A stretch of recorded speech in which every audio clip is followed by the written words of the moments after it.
반갑습니다. 네, 제주 포럼에는 제가 처음은 아닌데요. 특별히 이번에는 젊은 세대를 이렇게 만난다 그러니까 저는 괜히 더 좋네요. 네, 대한민국 사회는 지난 몇 달 동안 참으로 상상하지 못할 굉장한 갈등을 겪었습니다. 그런데 그 과정 속에서 저는 어마어마한 희망을 봤습니다. 청년 세대는 그동안 우리 사회에 정치에는 전혀 관심이 없는 지 것만 챙기는 얄미운 세대였거든요. 근데 이번 이 계엄 상황에서 가장 먼저 국회로 뛰어온, 그리고 농민들의 트랙터를 시내로 들여보내기 위해서 남태령으로 달려온 대부분의 시민들이 젊은 세대였습니다. 저는 그 젊은 세대가 이제 앞으로 수십 년 동안 우리나라 정치에 관심을 가질 수밖에 없는, 그들 스스로 들어왔잖아요. 그러니까 저는 그거 하나만으로도 대한민국 사회의 미래가 굉장히 밝다 하는 생각을 하게 됐습니다. 저는 뭐 평소에 돗자리 깐 사람도 아닌데 절묘하게 마치 이런 사태를 예측이나 한 것처럼 그 얼마 전에 제가 양심이란 주제의 책을 냈습니다. 그런데 갑자기 그런 사태가 벌어지면서 요즘 우리 사회에 양심을 운운하는 사람들이 굉장히 많아졌어요. 그래서 굉장히 반갑습니다. 오늘 그런 얘기를 여러분과 좀 나눠보도록 하겠습니다. 언어학자들의 설명을 좀 읽어보니까요, 한 사회에서 언어가 사라지는 데는 대개 두 가지 이유가 있다고 설명을 하더라고요. 하나는 그 사회의 변화 흐름에 맞춰서 언어가 순화한다는 거예요. 옛날에 우리는 쓰레기 청소부 이렇게 불렀습니다. 쓰레기 치워주시는 분들을 청소부 이렇게 불렀는데 요즘은 우리가 그분들을 환경미화원 이렇게 부르잖아요. 또는 미국 같으면 예전에는 흑인들을 그냥 니그로라고 부르던 시절이 있습니다. 지금은 만약에 백주 대낮에 흑인을 보고 니그로 이렇게 부르면 그 사람 정말 큰일 납니다. 한동안 그러다가 블랙이라고 부르다가 지금은 대개 미국 사회에서는 애프로 아메리칸 이렇게 되게 또 부르곤 합니다. 이게 시대에 따라서 언어가 변천한다는 거지요. 또 다른 이유, 두 번째 이유는 그냥 용도 폐기된대요. 그 단어가 쓰임이 없어져서 그냥 사라진답니다. 저는 왠지 양심이란 단어는 후자일 것 같은 생각이 자꾸 들어요. 예전에는 제가 어렸을 때는 매일같이 듣던 단어거든요. 이 양심에 털난 놈 같으니라고, 그리고 양심 엿바꿔 먹었냐, 양심이 밥 먹여주냐. 여러분 저를 알고 계시는 분이라면 제가 생물학자라는 거 알고 계시죠? 네, 제가 지금 연구 중인데 왜 양심에 털이 나야 되나? 네, 잘 모르겠어요. 그래서 네, 우리 몸에서 물론 저 몸 전체에 털이, 솜털은 있지만 아주 도드라지게 털이 난 곳은 겨드랑이 밑이라든가 몇 군데밖에 없잖아요. 근데 왜 하필이면 양심에는 털이 나야 되나? 생물학적으로 제가 연구해 보려고. 네, 농담입니다. 그렇게 컸는데 어느 순간부턴가 제가 이렇게 관찰해 봤는데 하루 종일 양심이란 단어가 제 귀에 들리질 않더라고요. 이게 뭘까를 고민하다가 제가 내린 결론은 굳이 양심을 운운하지 않아도 사는데 전혀 지장이 없나 보다. 그러다 보니까 어느덧 우리 사회에서는 비양심적으로 사는 사람이 전혀 이상해 보이지도 않거니와 또는 비양심적으로 사는 사람들이 오히려 잘 먹고 잘 사는 더 많은 걸 누리고 사는 것 같은 그런 게 눈에 들어오기 시작하더라고요. 기분이 안 좋더라고요. 적어도 그건 아니어야 될 것 같다라는 생각이 들어서 제가 뭐 갑자기 우리 사회를 양심적인 사회로 하루아침에 바꿀 수 있는 그런 능력이 저한테는 없겠지만 적어도 단어를 한번 부활시키는 그런 노력은 제가 해볼 수 있지 않을까. 그래서 이제 책을 쓴 겁니다. 네, 오늘 여기저기에서도 이 얘기가 들려옵니다만 조금 전에 제가 저 앞에 세션에 들어가 보니까 또 진상규명, 뭐 진실화해 이런 차원에서 우리 한강 선생 얘기가 여러 번 언급이 되더라고요. 네, 우리 한강 선생님이 노벨상을 받기 전에 저는 우연찮게 이 소설을 읽었습니다. 읽으면서 바로 이 대목에 제가 굉장히 꽂혔는데요. 왜냐하면 그때 이미 저는 양심이란 책을 집필하고 있었기 때문에 이런 대목이 나오죠. 중간에 군인들이 압도적으로 강하다는 걸 모르지 않습니다. 다만 이상한 건 그들의 힘만큼이나 강렬한 무엇인가가 나를 압도하고 있었다는 겁니다. 양심, 그래요, 양심. 세상에서 제일 무서운 게 양심입니다. 군인들이 쏘아 죽인 사람들의 시신을 리어카에 실어 앞세우고 수십만의 사람들과 함께 총구 앞에 섰던 날, 느닷없이 발견한 내 안에 깨끗한 무엇에 나는 놀랐습니다. 한강 선생님은 이 세상에서 제일 무서운 게 내 안에 깨끗한 무엇, 그게 바로 양심이라고 설명하시더라고요. 네, 저는 어쩌다가 한 2년 전에 정말 큰 영광을 누렸습니다. 제 모교 서울대학에서 졸업식에 축사를 해달라고, 이게 너무나 저한테는 영광이었을 수밖에 없는 게 저는 저 대학을 겨우 기어 들어간 사람이거든요. 네, 제가 지원한 학과에서는 2년 연달아 낙방을 했고요.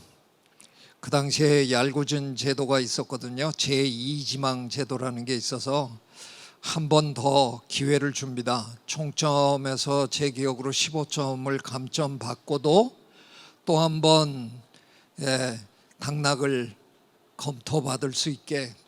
그래서 저는 동물학과라는 곳에 붙었거든요. 아마 그 당시에 서울대 동물학과는 서울대 전체에서 카트라인이 아마 바닥에서 한 서너 번째 되는 최하위 과였습니다. 거기 겨우 기어 들어간 사람을 졸업식 축사를 하라 그러니까 제가 그야말로 한마디로 얘기해서 개과천선한 사람인 거잖아요. 너무 감격스러워서 하겠다고 수락은 했는데 시작 준비를 하다 보니까 아차 싶더라고요. 정확하게 1년 전 수학 분야에는 노벨상이 주어지지 않잖아요. 그래서 수학 분야의 노벨상이라고 부르는 게 필드스 메달을 받는 거잖아요. 한국 사람으로는 최초로 필드스 메달을 받으신 허준희 교수님이 정확하게 1년 전에 축사를 하셨습니다. 근데 너무너무 멋진, 정말 감성적인, 수학하는 사람 맞아? 그럴 정도로 기가 막히게 멋진 축사를 하셔서 그 동영상이 조회수가 100만이 넘었습니다. 그 양반의 뒤를 이어야 되는데 이거 어떡합니까? 사실 우리 사회에서는 대학 졸업식 축사가 이렇게 회자된 그런 일이 거의 없었어요.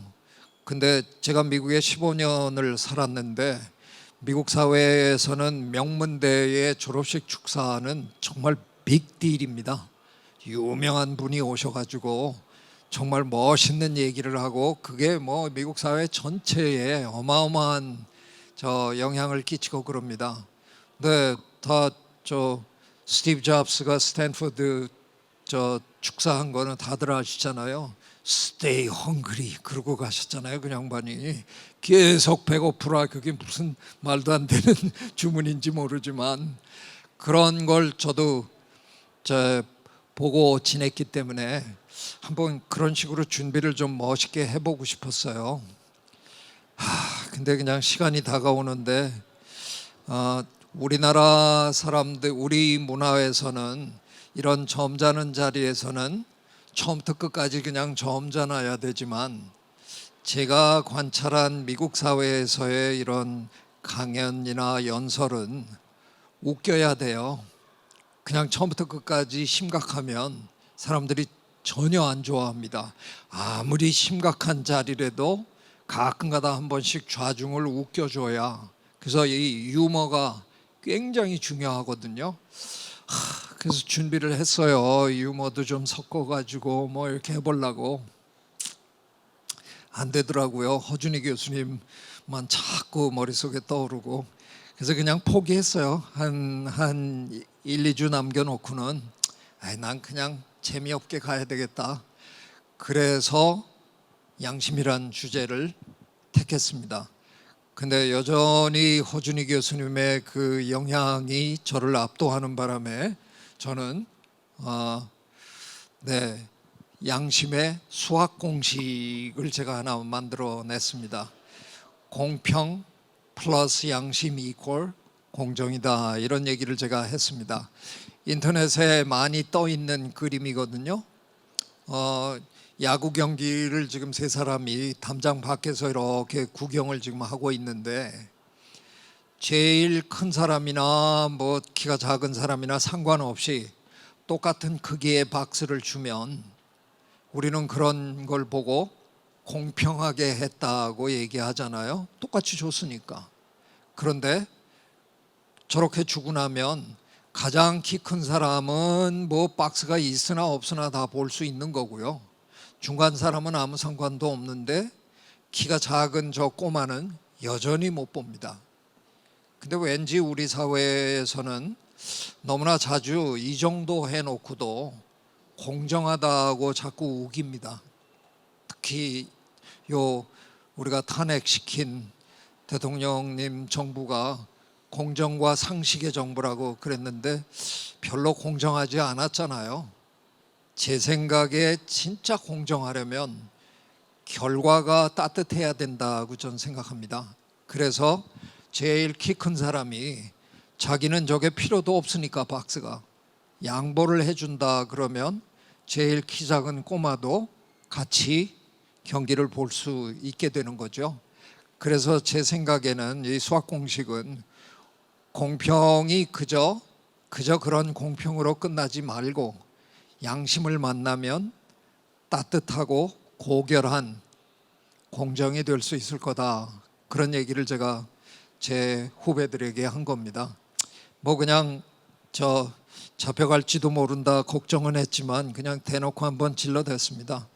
여러분의 선배들은 툭하면 공정을 운운하는데 내가 보기엔 그 양반들 별로 공정한 것 같지 않다.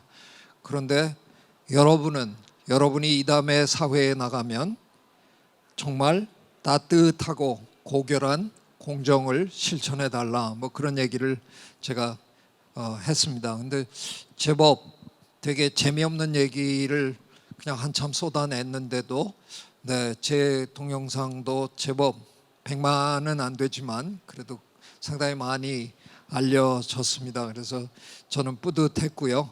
그러면서 제가 제 책 양심책을 이제 정리를 했습니다.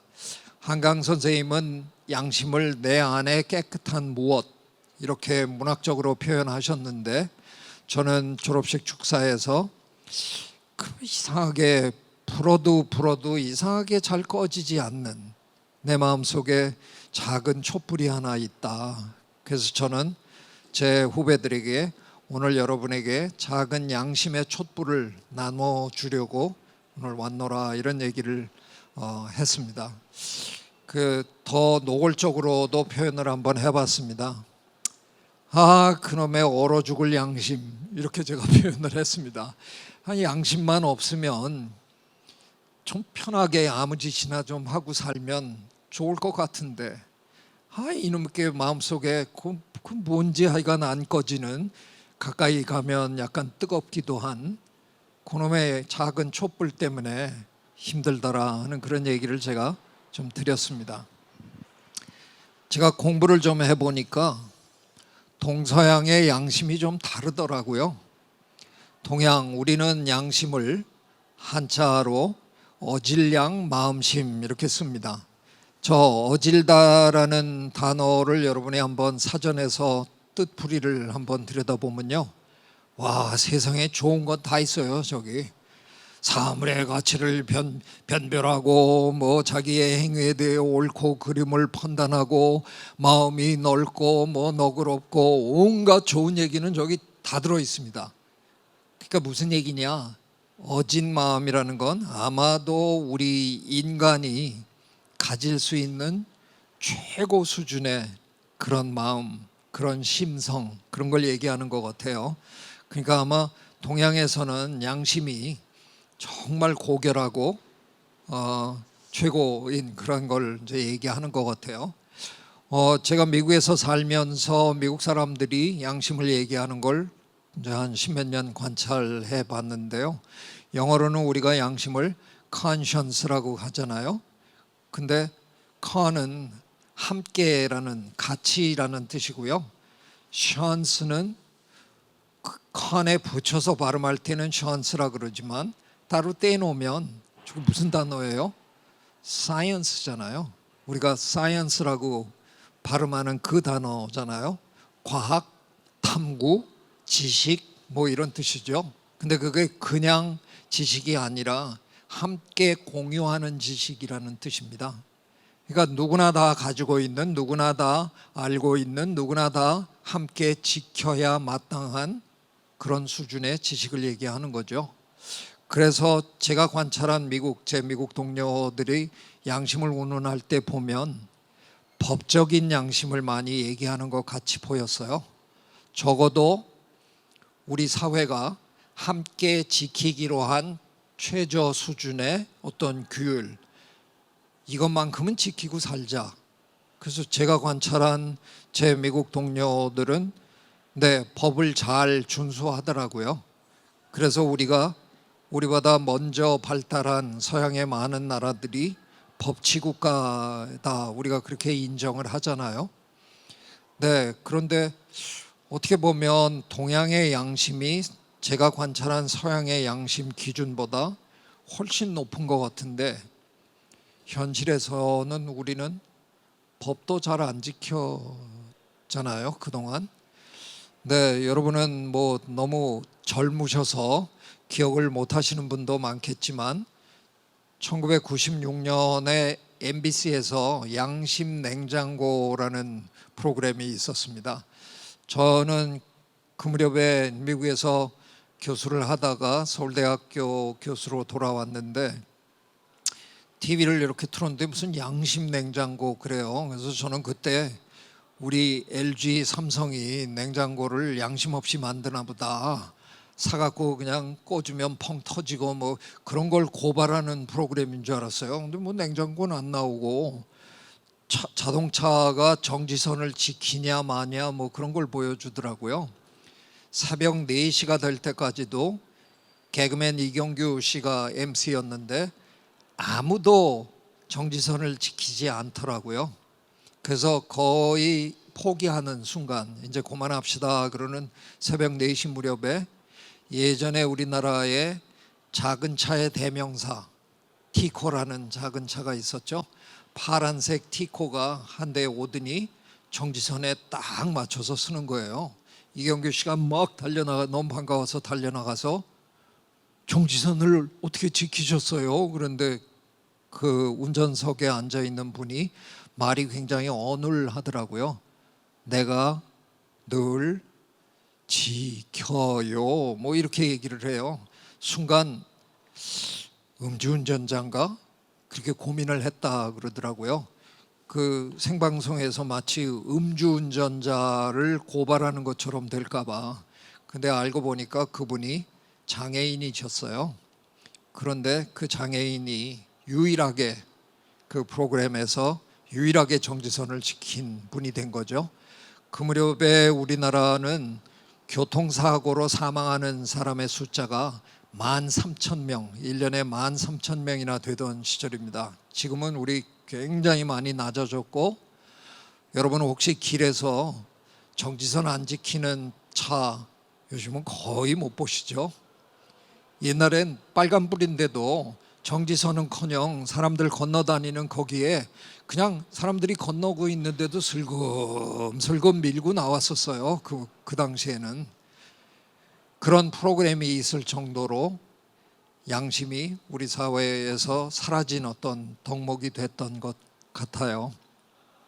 저는 한 10여 년 전에 그 유명한 제인 구달 박사님과 함께 생명다양성재단이라는 기구를 만들었습니다. 그래서 우리 사회의 생명의 소중함을 좀 알리고 좋은 일을 같이 하려고 만들고 지금까지 애쓰고 있습니다. 제가 저 사람들에게 이렇게 뭐 책에 사인을 하거나 뭐 이러면 늘 쓰는 문구가 있거든요. 알면 사랑한다라는 문구인데요. 우리가 잘 모르기 때문에 서로 미워하고 시기하고 질투하고 혐오하고 헐뜯고 그러는 것 같아요. 충분히 상대를 알게 되면 결국 사랑할 수밖에 없는 그런 심성을 저는 우리 인간이 갖고 있다고 생각합니다. 그런데 제 재단 식구들은, 젊은 식구들이 거기다 한마디를 보태주네요. 알면 사랑한다 해서 그치지 말고 사랑하면 표현해라, 사랑하면 행동해라, 뭐 이런 뜻으로 사랑하면 표현한다라고 붙여줬어요. 네, 고맙더라고요. 제가 생각해 보니까 제가 그동안 살면서 몇 번 표현을 했더라고요. 1999년이었는데 여러분 여기 아시죠? 여기가 동강이잖아요. 아마 우리나라에서 가장 아름다운 강일 텐데 그 이쪽 언덕에서 내려다보면 마치 한반도를 보는 것 같은, 그래서 저 물길이 이렇게 굽이쳐서 흘러가는데 저기에 댐을 만들기로 했습니다. 제가 저 거의 이제 뭐 공사 착수한다 그러는 무렵인데 아무리 생각해도 좀 기분이 안 좋더라고요. 그래서 그 당시 대통령이셨던 김대중 대통령님 앞으로 보내는 편지 형식을 빌어서 제가 신문 실온을 실었어요. 대통령님 참 합리적으로 일하셔서 고맙습니다 이랬어요. 왜냐하면 그 전에 어떤 대통령도 그런 식으로 하신 분이 없었는데 김대중 대통령님은 건설부 장관과 환경부 장관을 두 분을 불러놓고 대담을 시키고 그걸 지켜보시고 판정을 해주셨다는 거예요. 저는 그 시도 자체는 굉장히 좋은 시도라고 생각했습니다. 건설부 장관이 이겼겠죠. 그래서 저 댐을 만들어라 한 건데 제가 그 시도는 참 좋았습니다. 그런데 대통령님 선수 기용은 잘못됐습니다. 건설부 장관은 대부분의 경우에 건설 쪽에서 잔뼈가 굵은 분이에요. 근데 이상하게 우리나라 환경부 장관은요, 최근에 조금 바뀌었지 예전엔 그냥 환경의 히읗자도 모르는 분이 낙하산으로 그냥 꽂히셨거든요 늘. 그래서 대통령님 절 부르셨어야죠. 그러면 제가 건교부 장관을 논리적으로 제가 이겼을 텐데 아무것도 모르는 환경부 장관이 대담을 하는 바람에 결과는 너무 빤했습니다. 이제 곧 댐을 짓는다 그러는데 대통령님 동강에 한번 가보셨나요? 안 가보셨을 것 같은데 마지막으로 한번 가서 보시고 저 아름다운 강을 내려다 보시고 그러면서도 댐을 지어라 그러실 수 있으실지 저 한번 묻고 싶습니다. 한번 다녀오세요. 근데 가실 때 손주들이랑 같이 가시면 어떨까요? 그렇게 글을 썼어요. 아마 모르긴 몰라도 손주들은 저길 내려다보면서 할아버지 여기 너무 멋있어요. 한반도 같아요. 뭐 막 이렇게 좋아할 겁니다. 근데 그때 이렇게 얘기를 하셔야 될 텐데 근데 미안하다. 할아버지가 여기 댐지라 그랬어. 니네들이 이제 이런 거 못 본다? 그러실 수 있으십니까? 이러고 이제 제가 글을 썼어요. 놀라운 일이 벌어졌습니다. 며칠 후에 그야말로 삽질 시작하는 그 순간이었는데 며칠 후에 김대중 대통령님이 전면 백지화를 선언하셨습니다. 뭐 제가 전에 듣기로는 제 글을 읽으시고 마음을 바꾸셨다 이렇게 이제 제가 전에 들었어요. 네, 그때까지는 저 그냥 멀쩡하게 대학 교수로 지내면서 가끔 사회 문제에 신문에 글 가끔 쓰는 그냥 그런 사람이었어요. 근데 졸지에 환경운동하는 사람들의 제가 영웅이 되는 바람에 네, 동양 최대 환경단체죠. 환경운동연합의 공동대표를 하게 됐습니다. 저한테는 불행한 일이었습니다. 저 무렵에 이명박 후보께서 대운하를 만들겠다. 우리나라는 삼면이 바다로 둘러싸인 반도 국가잖아요. 그래서 제주도나 저 부산에서 배에다가 저 화물을 실어서 보낸다. 그러면 뭐 아무 어려움 없이 인천으로 와서 서울로 들어옵니다. 그런데 그분이 굳이 배를 태백산맥 위로 이렇게 끌어올려 가지고 서울로 갖고 오겠다고 하루면 저 반나절이면 인천으로 올 거를 산으로 타고 와서 3일 동안 끌고 오겠다 그래서 제가 제정신인가 그리고 강력하게 반대를 했습니다. 네, 그랬더니 그 소고기 파동하고 같이 겹쳐가지고 결국은 이명박 대통령께서 포기를 하셨죠. 근데 얼마 있더니 슬그머니 그걸 재포장해서 4대강 사업, 대운하는 안 하는데 4대강 사업을 하겠다. 제가 계속 저 반대를 했습니다. 네, 온갖 탄압을 제가 다 받았는데 네, 세무조사 당하고 계좌 추적 당하고 연구비 다 끊기고 그런데 문재인 정부 때 그 모든 게 국정원이 배후에 있었다 하는 게 드러났죠.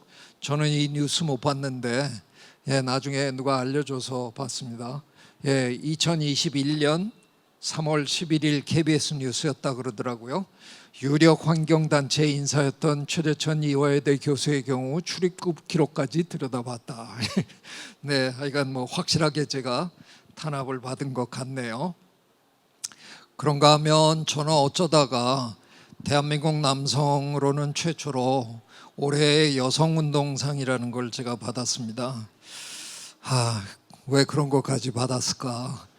네, 호주제라는 말도 안 되는 제도 그거를 폐지하는데 제가 어쩌다가 가담해서 여러분이 작년에 여러 번 보신 바로 그 헌법재판소 법정입니다.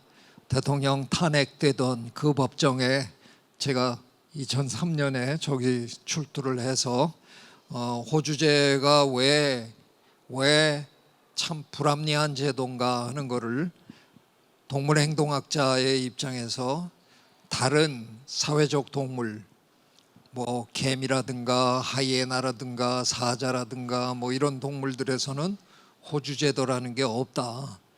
근데 만약에 호주제도가 있으면 호주는 당연히 암컷일 수밖에 없다. 뭐 이런 얘기를 저 헌법재판관들 앞에서 한 20분 떠들어댔는데 그게 어떻게 제일 마지막 변론이 되고 몇 달 후에 헌법재판소에서 대한민국의 호주제는 위헌이다, 헌법 불일치라는 판정을 내려주고 영원히 우리 사회에서 호주제도라는 게 없어진 겁니다. 참으로 이상한 제도였거든요. 이 땅에 여성으로 태어나면 남편에게 결혼을 하고 나면 남편에게 예속이 됩니다. 그런데 그 남편이 일찍 죽으면 아들에게 예속이 되고 자칫 그 아들이 요절하면 손자에게 예속이 되는 겁니다. 이혼을 하고 나도 새 남편의 성을 내 아이들이 따르는 게 아니라 전 남편의 성을 계속 갖고 있어야 되는 이런 뭐 여러 가지가, 남자들에게는 이게 아마 좋은 전리품 중에 하나를 잃는 거라서 기분이 좀 안 좋았는지 모르지만, 이 땅의 여성들에게는 정말 아주 뼈아픈 올무 같은 아주 그런 나쁜 제도였습니다. 저는 그냥 어느 날 2000년도 초에 EBS 강연에서 제가 그냥 동물들은 호주제도 없더라, 근데 호주제도가 만약에 있으면 호주나 암컷이지 뭐 이런 얘기 했다가, 그게 방영된 날 다음 날부터 저는 전화를 못 썼습니다. 그 당시에는 우리가 이런 걸 갖고 있지 않던 시대잖아요.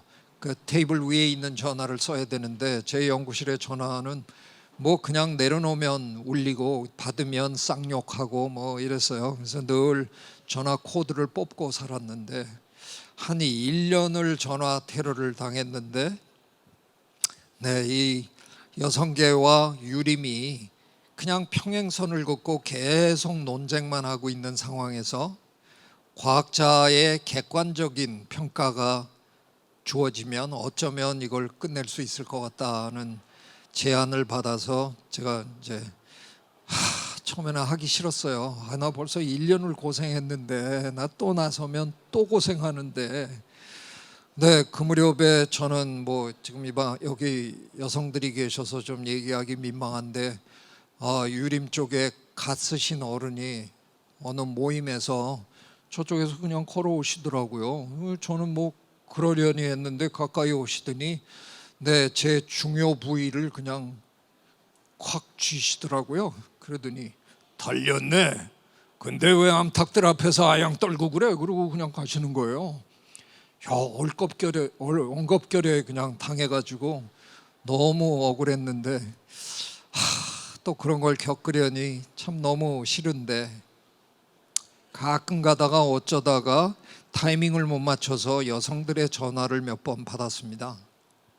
대성통곡하는 분도 계셨고요, 어떤 분은 10년 묵은 체중이 사라졌다, 어떤 분은 선생은 어디 있다 이제야 나타났느냐 뭐 타박하시는 분도. 네, 그래서 뭐 어차피 지금 욕먹고 있는데 에이 한번 해보자 그래서 나섰던 겁니다. 저는 제주도와 큰 인연이 있습니다. 네, 붙들려서 불법으로 포획당해서 서울대공원 수족관에서 돌고래 쇼를 하던 제돌이와 그의 친구들, 그 5마리의 돌고래를 제주 바다로 돌려보내는 일을 제가 대표로 했습니다. 저는 제가 세상에 태어나서 한 일 중에 가장 자랑스러운 일이라고 언제든 얘기합니다.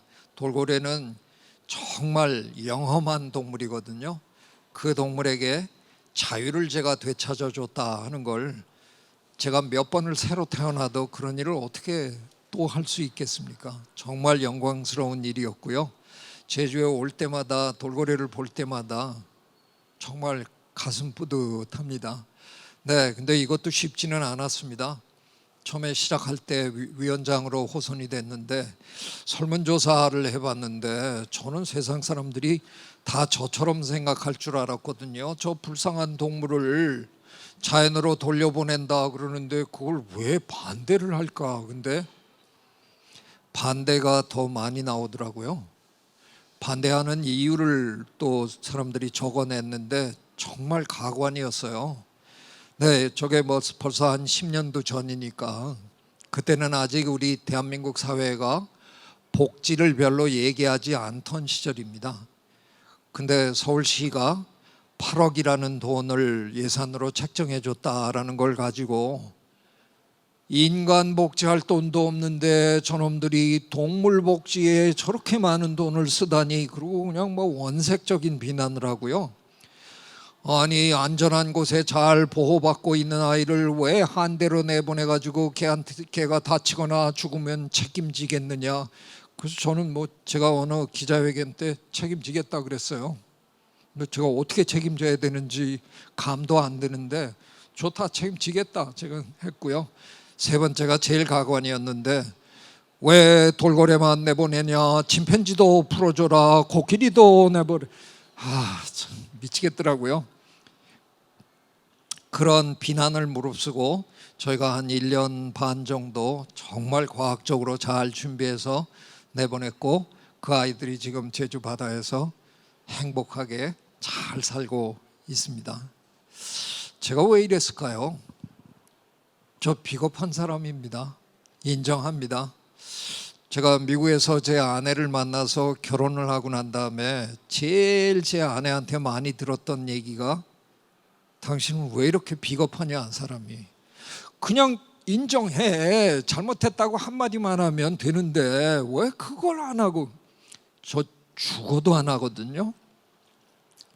네, 제가 저 탄핵당하신 대통령님하고 제가 공유하는 게 하나 있습니다. 저는 그분의 마음을 아주 잘 이해합니다. 무지무지 무서운 아버지 밑에서 큰 자식들이 절대로 사과를 안 합니다. 저도 아버지가 너무 무서웠고요. 저희 아버지의 군홧발 소리만 들으면 자다가도 벌쩍 일어났는데, 네, 윤 대통령님 아버지는 윤 대통령님이 대학생 시절에도 고무호수로 때렸다 그러죠. 저희가 둘이 그래서 절대로 사과를 안 합니다. 윤 대통령님 사과 한 번 안 하셨잖아요. 네, 사과를 하면 그걸 아버지가 받아주면 좋은데, 다음번에 똑같은 잘못을 하면 그게 덤터기가 돼요. 그러니까 사과를 안 하는 게 최선의 방법입니다. 그래서 죽어도 안 합니다. 저 결혼 생활 내내 제 아내에게 한 번도 사과를 하지 않고 삽니다. 네, 잘못한 건 저도 뻔히 압니다. 그래서 그 다음날 꽃 사서 갖다 주고 더 열심히 잘합니다. 근데 그 대신 사과는 죽어도 안 합니다. 제가 비겁한 사람입니다. 그런데 이 비겁한 사람이 어떻게, 제가 조금 전에 한 몇 가지 제가 저지른 사회적인 그런 일들을 말씀드렸는데, 그런 걸 할 수 있는 사람이었을까? 네, 결국은 양심과 염치 때문에 그랬던 것 같아요. 여러분, 이 영화 기억하세요? 광해. 저 이병헌 씨가 저 저작거리의 만담꾼 하선 역할을 하는 거죠. 근데 어쩌다가 그냥 임금 대행을 했잖아요. 요즘 우리 사회에 하여간 대행이 아주 그냥 만연이었는데, 예, 이 영화에서도 대행입니다. 임금 대행. 네, 그래서 처음 수라상을 받았는데, 야, 이게 눈이 돌아가는 거 아니에요. 저런 상을 받아본 적이 있나? 그러니까 그냥 깡그리 먹어치웠잖아요. 그런데 그때 내관이 옆에서 한마디 탁 합니다. 전하께서 남기신 어식으로 수락관 궁녀들이 요기를 합니다. 다 비웠는데 거기다 대고 저렇게 얘기를 하는 거죠. 얼마나 뜨끔했겠어요. 그래서 다음번 수라상에 올라올 때 하선이 그야말로 팥죽 한 숟갈 딱 들고 내려놓잖아요. 왠지 오늘은 밥맛이 없구나, 그러고 내려놓잖아요. 이게 염치입니다. 옛날 우리 선비들은 양반 집에 초대를 받으면 밥을 끝까지 먹는 법이 없다잖아요. 밥을 반드시 남겼다는 거 아니에요. 그 집 머슴들이 먹어야 되니까. 네, 우리 옛날 선비들은, 우리 옛날 분들은 머슴들의, 그리고 수락관 궁녀들의 눈치를 봤습니다. 저는 이게 양심이라고 생각하는 겁니다. 이게 염치입니다. 그래서 제가 이런 책을 썼고요. 저는 서문에 부사 3개를 제목으로 택했습니다. 차마, 어차피, 차라리, 예, 차차차를 이제 제가 했는데요. 네, 저 비겁한 사람이니까 숨었어요. 저는 늘 되도록이면 안 들키고 싶고 안 깨지고 싶고, 그래서 숨었는데, 그냥 그 얼어 죽을 양심 때문에 차마 어쩌지 못해서, 어차피 이미 당하고 있는데 에이, 그냥 차라리 화끈하게 그냥 해버릴까? 그래서 가끔 제가 나선 겁니다. 근데 그 이상하게 제가 나서고 나면, 그냥 나섰는데 처음엔 다른 사람들 뒤에 살짝 제가 바뀌었을 거 아니에요. 근데 조금 있어 보면 전부 제 뒤로 가 있어요. 다 제가 제일 앞에 서 있더라고요, 자주. 참, 그래서 참 많이 힘들었습니다. 그런데 아까 제가 모두 발언에 한 것처럼 네, 이번에 계엄 상황에서 저는 심지어는 군인의 양심까지 관찰하게 된 겁니다. 군인은 그냥 무조건 명령에 복종하는 그런 시스템인 거잖아요. 그럼에도 불구하고 우리의 대한민국의 젊은 세대는 그 상황에서도 머뭇거렸습니다. 이거 아닌 것 같은데? 옛날 우리 세대 군인 같으면 그냥 해치웠을 겁니다. 그게 광주 그 혁명 상황에서 그런 일이 있었던 거고요. 아마 4.3도 다르지 않았을 거라고 저는 생각합니다. 한나 아렌트가 그런 설명을 했잖아요. 아무리 명령이라도 인간으로서 하지 말아야 될 것을 거부하는 게 그게 인간의 도리다라고 설명하신 겁니다. 그래서 나치에 부역했던 그런 분들이 법정에서 아렌트의 그 설명으로 대부분 다 중형을 받은 거 아니에요. 저는 이번에 우리 젊은 세대의 그 양심에 너무 큰 감동을 받았습니다. 양심이라는 책이 제가 책 내기 전에 나온 책이 하나 있어요. 뇌과학자이면서 또 철학을 하시는 분인데 Patricia Churchland라는 분이 쓰신 책입니다.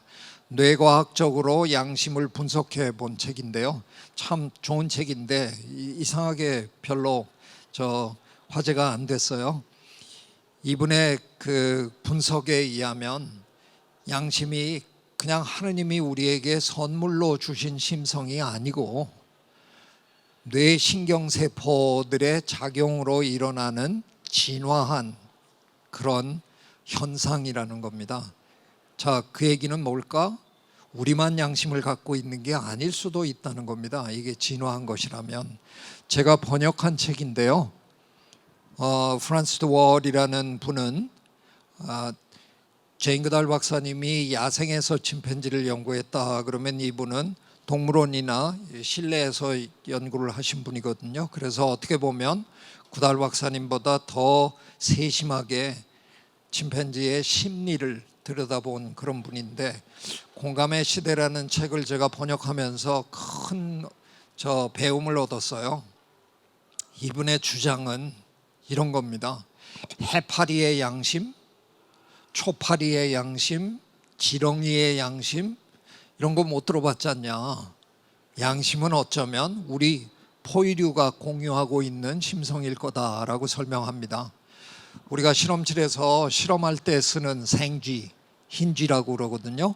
요 작은 쥐를 예를 들면 한 통에다 넣고 기르다가 한 마리씩 다른 통에다 넣고 그중에 한 마리에게만 먹이를 주면 처음에는 이 아이가 주는 먹이를 받아 먹는답니다. 근데 조금 있다가 옆에 통에 있는 자기 친구들이 굶어서 신음소리를 내기 시작하면 밥을 안 먹는다는 겁니다. 저 미물이 저 아무것도 아닌 저 작은 그 쥐가 그런 심성을 갖고 있다. 이게 무슨 뜻일까? 프란스 월의 주장으로는 아마도 우리 포유류가 진화하는 어느 시점에 이게 발달한 게 아닐까 하는 겁니다. 저는 이 공감의 시대의 역자 서문, 옴기니 서문에 이런 표현을 써봤습니다. 공감은 양심의 기본이 되는 이제 덕목이겠죠. 공감은 그 얻어지는 게 아니라 길러지는 게 아니라 무뎌지는 것이다. 이렇게 한번 제가 분석을 해봤습니다. 너무나 자주 우리는 교육부가 가끔은 무슨 인성 교육을 하겠다 이런 얘기들을 하는데 사실은 우리 어린아이 시절에는 우리 그런 거 아무 걱정 없었어요. 근데 이상하게 우리가 사회생활을 거듭할수록 우리는 왠지 공감 능력이 점점 떨어지는 것 같아요.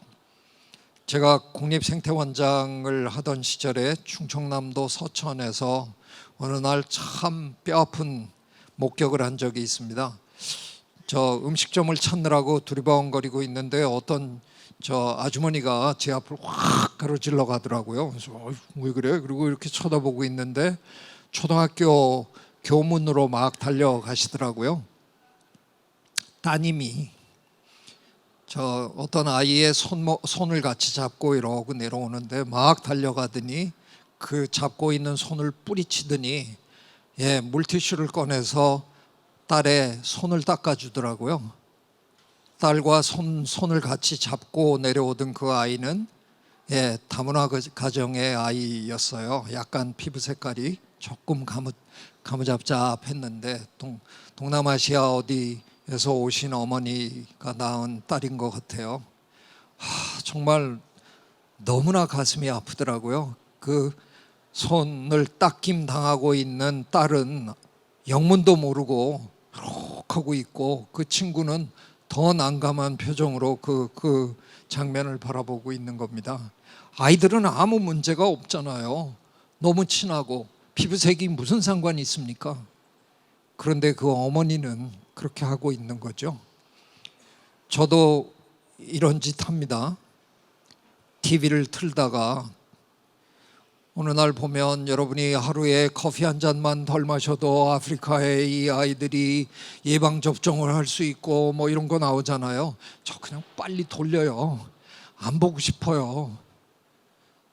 제 공감 능력이 많이 무뎌진 거죠. 저 그런 거 안 당하고 싶은 거잖아요. 결국은 우리가 다 이렇게 살고 있는 거 아닐까. 그래서 새롭게 이런 거를 길러주려고 애쓰지 말고 우리의 교육 환경이라든가 우리의 생활 환경 속에서 이런 능력을 우리가 갖고 태어난 이런 능력을 잃어버리지 않도록 사회 분위기를 만들어가는 게 중요할 것 같다는 그런 생각을 하게 됐습니다. 네, 도월 선생님이 포유류에 있다고 했는데요. 그 사람들이 박쥐를 별로 안 좋아하는 이유 중에 하나가 모든 박쥐가 다 피 빨아먹는 줄 아시거든요. 흡혈박쥐. 저희가 지금까지 전 세계에서 박쥐를 한 1,400여 종 발견했는데 사실은 피를 빨아먹고 사는 뱀파이어 배트는 딱 3종뿐입니다. 나머지는 전부 과일 먹고 꽃꿀 빨아먹고 모기 잡아먹고 되게 곱고 예쁜 동물이에요. 근데 너무나 많은 사람들이 박쥐 싫어하는데 그 제일 싫어하는 원흉 흡혈박쥐의 세계에는 서로 돕는 문화가 있습니다. 허구한 날 날아나가서 그 잠자고 있는 큰 동물에게 피를 빨아먹고 돌아와야 되는데 숭어 한 마리가 날아나갔는데 그런 동물이 뭐 그렇게 많겠어요. 그러니까 많은 박쥐들은 굶은 채로 돌아옵니다. 근데 박쥐는 우리랑 같은 포유동물이라도 새처럼 사는 생활 방식 때문에 신진대사율이 굉장히 높아요. 그래서 한 사나흘만 아무것도 못 먹으면 그냥 매달린 자세에서 툭 떨어집니다. 기진맥진해서 그냥 떨어져 죽습니다. 그래서 저 세계에서는 피를 빨아먹고 온 아이가 옆에 굶는 아이에게 피를 나눠줍니다. 그리고 그 친구가 피를 못 먹은 날에 돌려받기도 합니다. 얼마나 양심적인 동물인가요? 그런데 박쥐는 양심적인데 제가 그렇게 좋아하는 우리 돌고래는 놀랍게도 우리 지금 바다에 있는 우리 제주 남방 큰 돌고래와 정확하게 같은 종이거든요. 호주 서부에도 삽니다. 그 호주 서부에 샥베이라는 곳이 있는데 퍼스라는 도시 앞바다인데요. 거기서 돌고래 연구가 가장 많이 진행된 곳인데요. 미시간 대학에 제가 교수로 지내던 시절에 대학원생들이었는데 그 친구들이 발견한 기가 막힌 행동이 있습니다. 돌고래 수컷들에게 가장 힘든 일이 뭘까요? 바다에는 막다른 골목이 없다는 게 이게 아주 대단한 힘든 일입니다. 예전에 우리 남성 동지 여러분들은 여학생 쫓아가다가 그 여학생이 자칫 막다른 골목으로 들어서면 우리는 그날 쾌제를 부르는 거 아니에요. 그 여학생 벽에다가 탁 붙이고 양쪽으로 하고 나 너 사랑해 뭐 이러고 우리 그런 거 해봤잖아요. 근데 저 망망대해에서 암컷 돌고래를 쫓아가요. 근데 이건 도망가는 쪽이 언제나 유리하잖아요. 암컷이 막 틀면 수컷은 쫙 나갔다가 또 돌아와야 돼요. 절대적으로 불리하죠. 그래서 수컷 돌고래들이 개발해낸 전략이 있습니다. 패거리 전략입니다.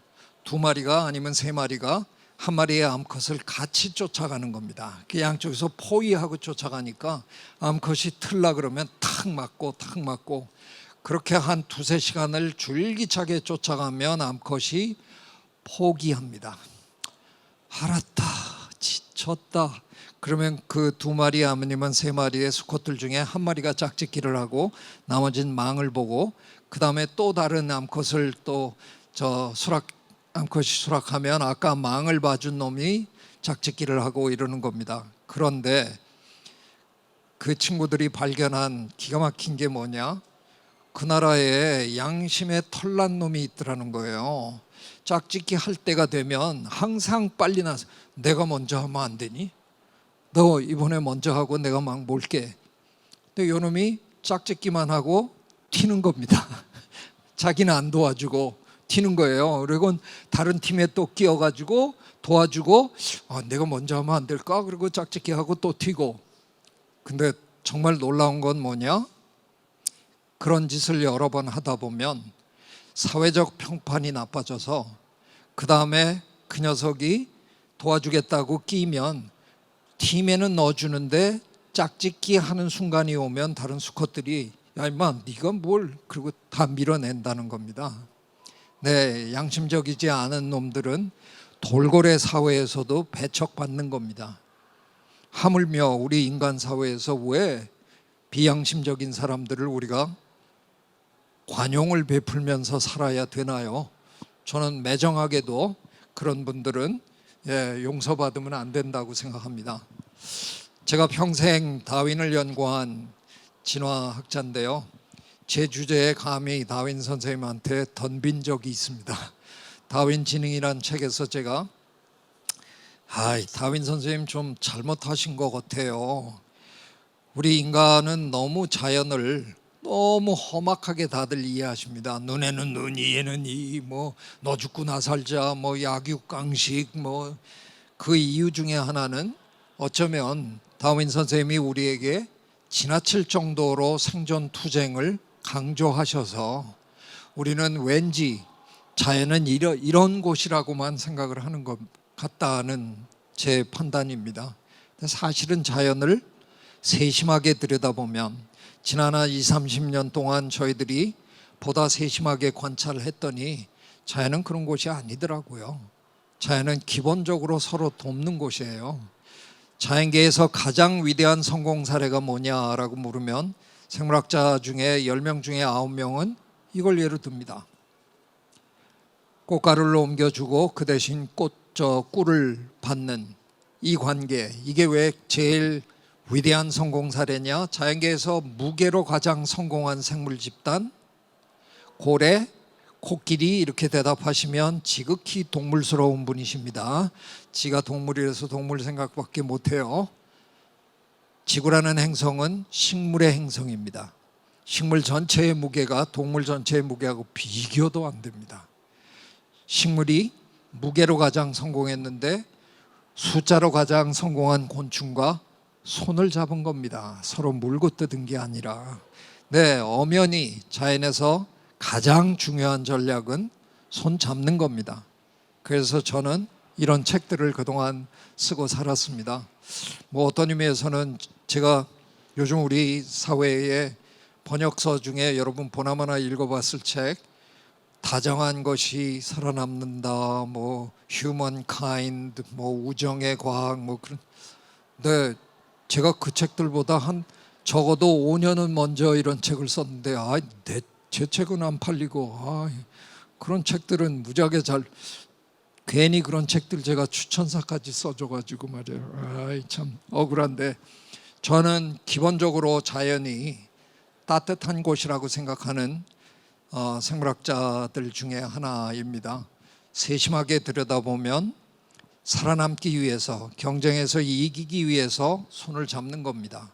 미처 손잡지 않고 혼자 독불장구로 서 있는 놈들은 진화의 역사에서 다 사라졌습니다. 우리는 돕고 사는 그런 동물일 겁니다. 그래서 저는 오늘 여러분에게 어쩌면 우리가 보다 나은 사회를 만들어가고 그야말로 평화롭고 풍요로운 그런 세상을 만들어 가려면 저는 어쩌면 양심을 부활해야 된다는 생각을 하게 됐습니다. 적어도 대한민국 사회에서는 그래야만 한다고 생각했고요. 그러자면 공감이 필요하고 그런 걸 우리가 이런 자리를 많이 만들어서 서로 얘기를 나누고 의견을 서로 경청해보고 이러는 게 굉장히 중요하다고 생각했습니다. 그런 활동을 저는 토론이라는 단어 대신 숙론이라는 단어를 제가 한 2년 전에 우리 사회에 제안했습니다. 그래서 오늘 양심, 공감, 숙론이라는 제목으로 여러분에게 말씀 올렸습니다. 경청해 주셔서 고맙습니다. 네, 지금까지 귀한 시간 내어 강연해 주신 최재춘 교수님께 다시 한번 깊은 감사 인사를 드립니다.